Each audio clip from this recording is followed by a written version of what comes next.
नमस्कार, बहुत स्वागत है आप सभी का 8 बजे का खास बुलेटिन देख रहे हैं आप। मैं हूं आपके साथ शीनम शर्मा।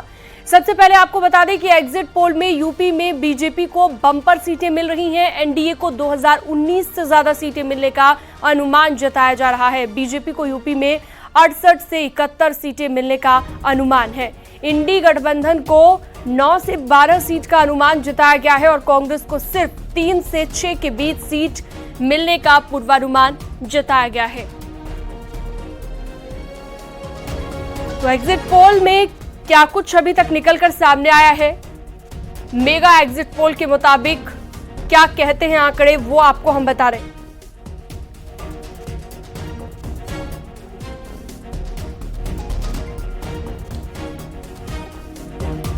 हालांकि 4 जून को नतीजे आएंगे और पूरी तस्वीर साफ हो जाएगी कि आखिर क्या जनादेश आया है। लेकिन अभी जो एग्जिट पोल कह रहे हैं, यूपी की सभी 80 सीटों का यह एग्जिट पोल है, जिसमें एनडीए को 68 से 71 के बीच सीटें मिलने का अनुमान जताया गया है। एग्जिट पोल के बीच ब्रजेश पाठक का बयान सामने आया है, जहां पर एनडीए सरकार बनाने जा रही है। ये कहा गया है डिप्टी सीएम की ओर से, जनता ने विपक्ष को नकार दिया है। ये भी डिप्टी सीएम ब्रजेश पाठक ने कहा है।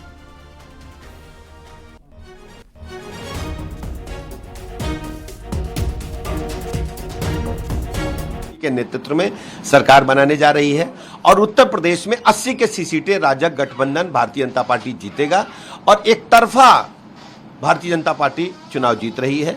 माननीय मोदी जी की गरीब कल्याण योजना जन जन में पहुंची है और दूसरी तरफ समाजवादी पार्टी कांग्रेस के गठबंधन को जनता ने बुरी तरह नकार दिया है। चलिए अब आपको ऑल ओवर डेटा दिखाते हैं। न्यूज 18 के मेगा एग्जिट पोल में किस दल, किस गठबंधन को कितनी सीटें मिल रही हैं, वो आंकड़ा अब आपके सामने आ रहा है। ये देखिए, मेगा एग्जिट पोल के मुताबिक भारतीय जनता पार्टी के जो सहयोगी दल हैं और भारतीय जनता पार्टी कुल मिलाकर एनडीए को 355 से 370 के बीच सीटें मिलती दिखाई दे रही हैं। अभी तक का जो पूर्वानुमान कहता है, अभी तक का जो मेगा एग्जिट पोल का आंकड़ा है, वो 355 से 370 के बीच है एनडीए का।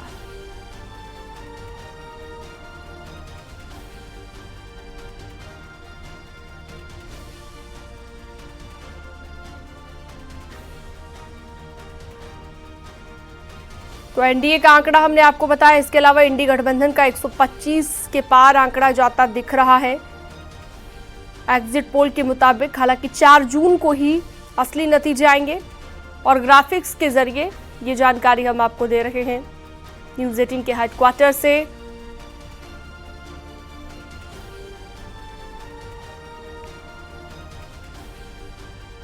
इसके अलावा इंडी गठबंधन की बात करें, 125 से 140 के बीच सीटें मिल सकती हैं।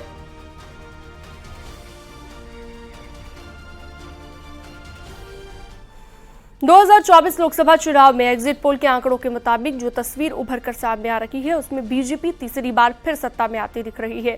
प्रधानमंत्री नरेंद्र मोदी हैट्रिक लगाते दिख रहे हैं, तो बीजेपी का आंकड़ा भी 2019 से बेहतर होता दिख रहा है।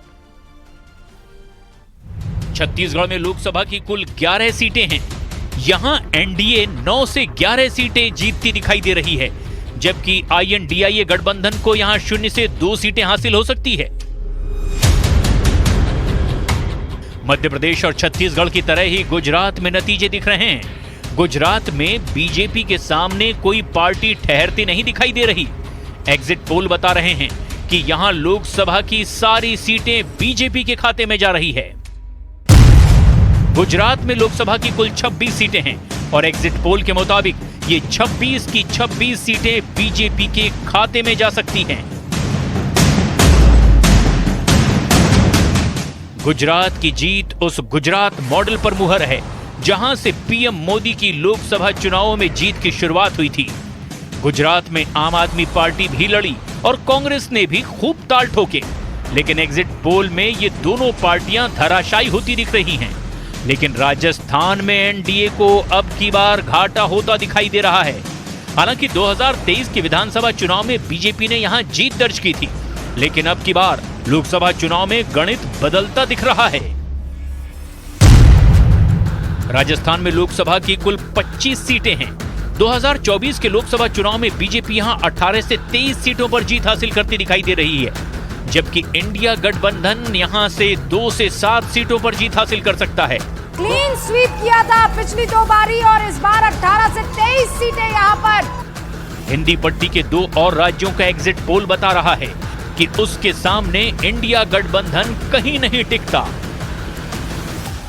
9 में से 9 हिमाचल प्रदेश और उत्तराखंड का नंबर, ये बहुत बड़ा नंबर है। सुपड़ा साफ यहाँ पर 1 सीट का फायदा, यानी अनुराग ठाकुर जीत रहे हैं।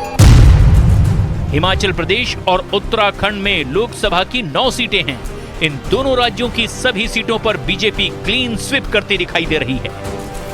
2024 के लोकसभा चुनाव में एक और बड़ा राज्य जिसमें एग्जिट पोल के मुताबिक कौन बाजी मारता दिखाई दे रहा है, ये भी देख लीजिए, क्योंकि ये राज्य है महाराष्ट्र, जहां शिवसेना भी टूटने के बाद पहली बार लोकसभा चुनाव में उतरी थी और एनसीपी भी 2 फाड़ होने के बाद ये पहला लोकसभा चुनाव लड़ती दिखाई दी।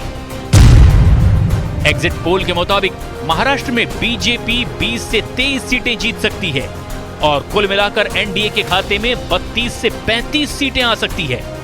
कांग्रेस को 6 से 9 सीटें यहां मिल सकती है और आईएनडीआईए गठबंधन के खाते में महाराष्ट्र में 15 से 18 सीटें आने का अनुमान है।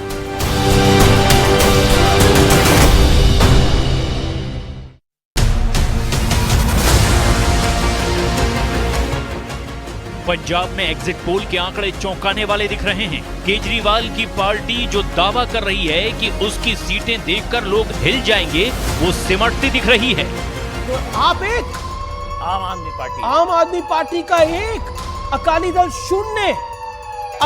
0, बिग सेटबैक फॉर आम आदमी पार्टी। कांग्रेस पार्टी की बहुत बड़ा गेन, कांग्रेस पार्टी का बहुत लास्ट टाइम भी 8 थी, यानी कांग्रेस ने गेम कर दिया आम आदमी पार्टी के साथ। दिल्ली में अलायंस कर दिया और पंजाब में साफ कर दिया। दिल्ली में हाफ सीटें दी और पंजाब में साफ कर दिया। Exactly this reminds me of Mulayam Singh Yadav, this reminds me of Lalu Prasad Yadav. इन सब ने भी यही करा था कांग्रेस पार्टी के साथ। इन्होंने उत्तर प्रदेश में समझौते करे कांग्रेस पार्टी के साथ, बिहार में कांग्रेस के साथ समझौता करा और इस बारी आम आदमी पार्टी के साथ गेम कर दिया। कांग्रेस ने रिवेंज लिया है, जो लालू यादव और मुलायम सिंह यादव जी ने इन कांग्रेस के साथ करा था, वो उन्होंने अरविंद केजरीवाल की पार्टी के साथ करा है। ऐसा एग्जिट पोल में दिखाई दे रहा है। 4 तारीख को एग्जैक्ट नतीजे पता लगेंगे, लेकिन 2 से 4 नंबर बीजेपी, यानी बीजेपी वहां लुधियाना में फाइट में है, होशियारपुर में फाइट में है, गुरदासपुर में फाइट में है, ये 3 सीटों में तो फाइट में है। इसमें चंडीगढ़ इंक्लूडेड नहीं है। चंडीगढ़ बीजेपी की परंपरागत सीट मानी जा रही है, अच्छा वोट शेयर रहेगा, लेकिन वहां आप और कांग्रेस अलायंस। हरियाणा में बीजेपी की सीटें अब की बार कम होती दिख रही हैं। हरियाणा में बीजेपी अपने पिछले बार के रिकॉर्ड को दोहराती दिखाई नहीं दे रही, लेकिन बीजेपी की सीटें उतनी भी कम होती नहीं दिखाई दे रही। कांग्रेस अलायंस हरियाणा का नंबर आ गया। अमन, हरियाणा का 10 में से 5 से 60 सीटें भारतीय जनता पार्टी। आंकड़ों को ध्यान से देखिए, बड़ी खबर है। दिल्ली का बता दिया, पंजाब का बता दिया, हरियाणा का आपको बता रहे हैं। बड़ी खबर, 5 से 7 सीटें हरियाणा में नुकसान हो रहा है। हरियाणा में नुकसान हो रहा है। 5 से 7 सीटें कांग्रेस, 3 से 5 सीटें लेती नजर आ रही है। 11 सीटें कुल है, 5 से 7 सीटें भारतीय जनता पार्टी के खाते में नजर आ रही है। इंटरेस्टिंग है, हरियाणा में नुकसान हो रहा है बीजेपी को। हरियाणा में लास्ट टाइम 10 की 10 थी, इस बारी 5 से 7 हो रही है और कांग्रेस प्लस 3 से 5 कर रही है वहां पर। लेकिन वहां पर सिरसा फाइट है, वहां पर रोहतक फाइट है, वहां पर एक और सीट है जहां पर तगड़ी फाइट दिखाई दे रही है। वहीं जम्मू कश्मीर और लद्दाख को जोड़कर देखें तो एग्जिट पोल इंडिया गठबंधन और एनडीए को बराबर जीत का भागीदार बनाते दिखाई दे रहे हैं। लेकिन अब उन राज्यों का एग्जिट पोल देखना भी बहुत जरूरी है जहां बीजेपी बाजी पलटती दिखाई दे रही है, और इन राज्यों में हैं पश्चिम बंगाल और ओडिशा। सबसे पहले पश्चिम बंगाल का एग्जिट पोल देखिए। पश्चिम बंगाल में लोकसभा की 42 सीटें हैं। यहां बीजेपी 21 से 24 सीटें जीत सकती है, जबकि आईएनडीआईए गठबंधन को भी इतनी ही 21 से 24 सीटें मिल सकती है, जबकि यहां टीएमसी 21 से 24 सीटें जीत सकती है। लेकिन पश्चिम बंगाल के पड़ोसी राज्य झारखंड में सीन बदलता हुआ दिखाई दे रहा है। हेमंत सोरेन के जेल जाने से कितना असर हुआ, एग्जिट पोल में ये देखिए। झारखंड में लोकसभा की कुल 14 सीटें हैं। यहाँ एनडीए के खाते में 9 से 12 सीटें आ सकती है, जबकि INDIA गठबंधन को 2 से 5 सीटें मिल सकती है। इसी तरह ओडिशा में बीजेपी अब की बार जबरदस्त फाइट में दिखी। ओडिशा में लोकसभा की 21 सीटें हैं। बीजेपी यहां 13 से 15 सीटें जीत सकती है, जबकि अन्य को, जिनमें बीजू जनता दल भी शामिल है, उसे 6 से 8 सीटें मिल सकती है ओडिशा में। 4 जून के पहले एग्जिट पोल ने तो क्लियर कर दिया कि दिल्ली की गद्दी एक बार फिर से एनडीए के हिस्से में जाती दिखाई दे रही है। और ये एग्जिट पोल अगर एग्जैक्ट पोल में बदला तो मोदी देश में इतिहास रचने वाले वो सियासी सूरमा कहलाएंगे जिसने भारत के राजनीतिक इतिहास के पन्ने में अपनी अमिट गाथा अंकित कर दी है।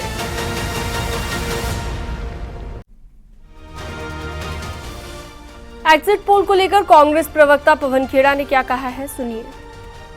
सरकारी एग्जिट पोल है, हमको कैसे सही लगेगा? ऐसा ही हो ही नहीं सकता, तो हमें सही कैसे लगेगा? हमारा एक जनता का एग्जिट पोल है, जनता का सर्वे जो हमने किया, इंडिया गठबंधन ने किया, उसमें बड़ा स्पष्ट जनादेश 295 सीटों का मिनिमम इंडिया गठबंधन को मिल रहा है। तो हम आज भी प्रसन्न हैं, 4 तारीख को और प्रसन्न होंगे, खुशी मनाएंगे। और इसी एग्जिट पोल को लेकर आम आदमी पार्टी संजय सिंह ने क्या कहा, वो भी सुनिए। जनता के वास्तविक निर्णय से दूर दूर तक कहीं भी मैच नहीं करता। जो जनता का एग्जिट पोल है, जो अलग अलग पार्टियों के नेता आज इंडिया गठबंधन की बैठक में बैठ के बता रहे थे, जो आंकड़े उन्होंने दिए और जो हम लोगों ने जनता से सर्वे किया, 295 से ज़्यादा सीटें इंडिया गठबंधन की आएंगी और इंडिया गठबंधन की सरकार बनेगी देश के अंदर। बाकी एग्जिट पोल में अभी उन्होंने, किसी ने 350 दिया है, किसी ने 400 दिया है। मैं तो हैरान हूं कि सिर्फ 400 क्यों दिया? 700 सीट दे सकते थे बीजेपी को।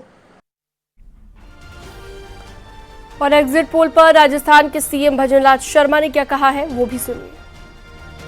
में भारत का बढ़ता हुआ गौरव ये देश की जनता को दिख रहा है और देश की जनता इस बात को जानती है कि मोदी जी जो कहते हैं वो करते हैं और करते हैं वो कहते हैं, ये विश्वास है। और इस विश्वास पर मैं कह सकता हूं कि जो हमने नारा दिया 4 जून 400 पार, क्योंकि आंकड़े हमेशा जो आपने देखे हैं बताते हैं कि हमेशा ऐसे ही कहते हैं, लेकिन जब सीटें आती हैं तो आपने देखा होगा हम कहते हैं उससे ज्यादा आती है। एग्जिट पोल पर मध्य प्रदेश के सीएम मोहन यादव ने क्या कहा है, वो भी आप सुनिए। मैंने अभी टीवी पे देखा है, जो सर्वे का पूर्वानुमान आया है और जिस ढंग से लगा है कि भारत में एक बार फिर यशस्वी प्रधानमंत्री श्रीमान नरेंद्र मोदी जी की सरकार बन रही है। मैं भगवान से कामना करता हूँ ये सरकार फिर भारत को आगे बढ़ाने में सिद्ध हो। यशस्वी प्रधानमंत्री पूरे देश को न केवल दुनिया का नंबर 1 का देश बनाना चाहते, बल्कि लोकतंत्र के गौरवान्वित करने वाला अवसर भी है। और एग्जिट पोल पर केंद्रीय मंत्री अर्जुन राम मेघवाल ने क्या कहा है, उनका क्या रिएक्शन है, वो भी सुनवाते हैं। देखिए, देश की जनता ने नरेंद्र मोदी जी को तीसरी बार प्रधानमंत्री बनाने का मन जो पक्का किया था, उसके अनुरूप ही एग्जिट पोल आ रहे हैं। तीसरी बार प्रधानमंत्री बनने जा रहे हैं नरेंद्र मोदी जी। राजस्थान में कितनी सीटें मांग के चल रहे हैं आप? राजस्थान के रिजल्ट भी बहुत अच्छे आ रहे हैं कुछ एग्जिट पोल में।